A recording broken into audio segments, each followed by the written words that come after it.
Hey everyone, let's start healing. I'm Adrianne Murchison, and welcome to the Let's Start Healing podcast. This is episode 123. We have more in common than we think, and what we have in common can change the world. I really wanted to come to you tonight because I've been feeling a little overwhelmed at the start of this week. And I've been feeling like, well, what I really want to do, which is podcast with you, is on the back burner. And then I thought, no, let me sit down and come to you and just share a few things.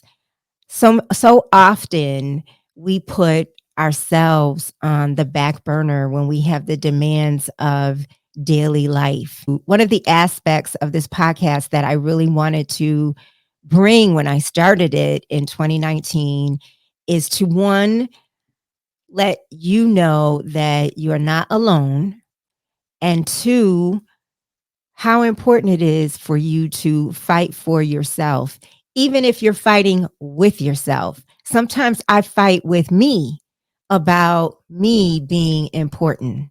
Sometimes I think, oh, well, you know what? I've got to work, and work is taking up all of my bandwidth. And what I really want to do, my passion, which is this podcast, has to go on the back burner. Well, not today, folks. Not today.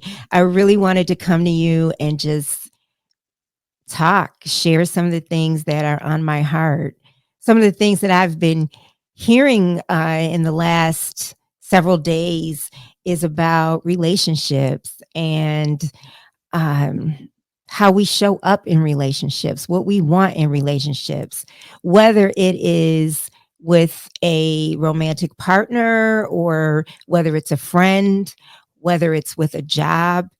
And that's where, to me, it's important that we check in with ourselves and we really fight for and stand up for who we are and what we want, and know that we are love, and that you know that you are not alone. So often in my life, I have felt that I'm out here on my own, even though I have so many loved ones. I have so many family members and friends who really care about me. But when it's been all said and done, I might be over here by myself hurting about something. And that's when I have learned that I'm really not alone. I'm really not by myself. God is with me. And I mean that in the sense of, if it wasn't for God, I probably would have lost my mind a long time ago. Because when I really open up and I say, God, I'm hurting, or God, I don't know about this, or God, I don't know what to do, when I have that intimate conversation, I get a response and I get comfort. And that's all I'm trying to bring to you, is that you are not alone. And in many ways, I'm not built for a world that has to behave in a certain way, that has to adhere to rules in a very structured way. I'm made for a world where I can be me. And I think that that is very true for many of you. You want to just be you, and you want to know that you are accepted for who you are. And thankfully, I am so grateful that I do find that. The more I am determined to be who I am, the more that I am affirmed by the people that I love. So, what do I want to say to you today? I want to answer some of the questions that I ask my guests. One thing I ask is, how would I describe, or I say to them, how would I describe my knowing or perception of God? And my knowing is what I just shared. It is the responses that I get from God in so many different ways. It can be a filling up of my heart when I am praying and in meditation. I could be praying and in meditation, and I could just be saying the words, but after a certain amount of time, if I stay in that place, I start feeling the presence of God. I start feeling this energy that I know is not of me, but yet it's affirming me. So that is one way that I can describe my knowing of God. When do I most feel the presence of God? Wow, it could be what I just described. It could also be when I'm having a really, truly natural moment with someone else, when I'm just in a space of real love with someone else, then I feel this energy that I know is of God. And I know that God has a hand in creating this particular moment. What what do I think God calls me to do for myself and others through my work? Well, in my day job, I am a writer and a journalist, and I report on local government mostly. Oftentimes, I have an opportunity to write human interest stories, lifestyle stories. And in that work, I feel I'm called on to write something that speaks to the reader, that represents the reader, that is answering something in the reader's mind, in the reader's heart, or the reader's spirit. That is really important to me. It might sound trite, it might sound cliche, but connecting with people is so important to me. I really do believe that we are all one. We can see that when we see how we affect each other. We could see that through the pandemic. We made each other sick. We make each other sick all the time, which to me shows that we are connected. And if we can make each other sick, then we can make each other well. That's a utopia, but it is not impossible. It is not impossible. Tell me a time when I had a miracle or a blessing and said, God totally did that. I had nothing to do with it. Wow. That happens all the time for me. And I don't want to have a big pause in this conversation and thinking about it. But I will say that I recently met someone who is very special to me and could I say could, I believe, will turn out to be my lifelong partner.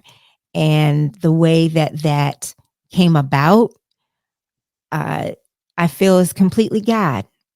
I feel it's completely God. I put forth some initiative to meet someone to find a partner, and it turned out to be this wonderful man.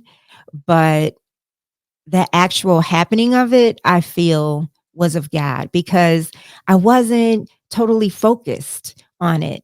But when we were connecting, I'd say this is before we actually met in person because we met online. And when that happened, when we were writing little notes to each other, I thought, yeah, okay. Let me just ask this other question. Yeah, okay. And then when we actually talked on the phone from hello, I was laughing from my gut. I was laughing from deep inside me, like this person was moving me from deep inside.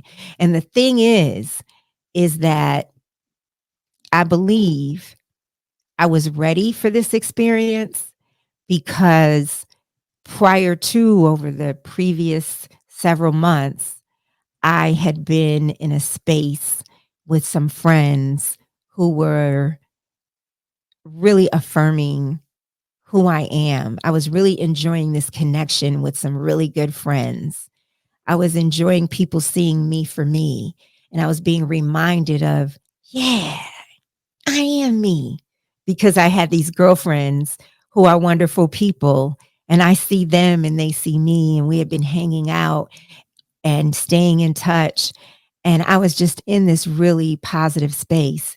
And I believe that positive space helped open me up to receive this wonderful new relationship. And I know that that is of God. I know that is of the universe. And that's not really my doing. The only thing that's been my doing is the willingness of it, being willing. And that's what I've been trying to say to God on so many days, is especially when I feel discouraged about something on a particular day. I don't know what's going to happen today. I don't want to do what I'm being called on to do. I have been checking that and just saying to God, I am open. I'm willing for whatever miracles and blessings you want to bring my way, Lord. And I am allowing the space for that to happen. Even knowing that I might have some trepidation, I just try to be open, willing, and allow. And then God handles it. Not that I don't feel agita about it, but that's enough to let God handle it. And so I think that the final thing that I want to bring to you along these lines is something from my favorite book, because relationships have been coming across my path, like relationship content, whether it's something I come across on YouTube, or it's something that someone sends to me, and it has me coming to an excerpt from my favorite book, my book of faith, A Course in Miracles. And there is a section called Fear of Redemption that to me equates to fear of love, and how love, like a vampire, cannot enter where it's not welcome. I find that to be so true, because in my past, I could be filled with an abundance of love for someone else. But if it's not welcome, it's not received. So there we have that. So what this excerpt is saying, it's just a little paragraph, is saying that we can be afraid of love because we don't make it. Yeah, we make love when we get together in a physical sense. We make love. But love ultimately is of God. It's of God. We are love because God created us, but we don't make love. We did not create ourselves. God is love and God created us. And what we created is the opposite of love, which is hate. We created suspicion and ego. That's what we created. So, and this book says that the ego is really insanity. And it says you can accept insanity because you made it, but you cannot accept love because you did not. You would rather be a slave of the crucifixion of your brother, who is the Son of God, that brother in redemption. You would rather be a slave of him or her. Your individual death seems more valuable than your living oneness. For what is given you is not so dear as what you made. What is given you, love, is not so dear as what you made. Hate, or the ego, or suspicion. You are more afraid of God than of the ego. And love cannot enter where it is not welcome. But hatred can, for it enters of its own volition and cares not for yours. I find that so deep. I could go on and on with this chapter that took me well over a year to understand, and I'm not going to do that now. But I find that to be so deep. Love cannot enter where it is not welcome. We are love, and the first thing we need to do is to recognize that love within ourselves. I think that we have a tendency to not see that in ourselves. I have had a tendency to not welcome and accept that in myself, even though I know that I am of love. I know I'm my mother's daughter. I know I have my mother's heart, and my mother was all love. So that is a saving grace for me. But there are many times that I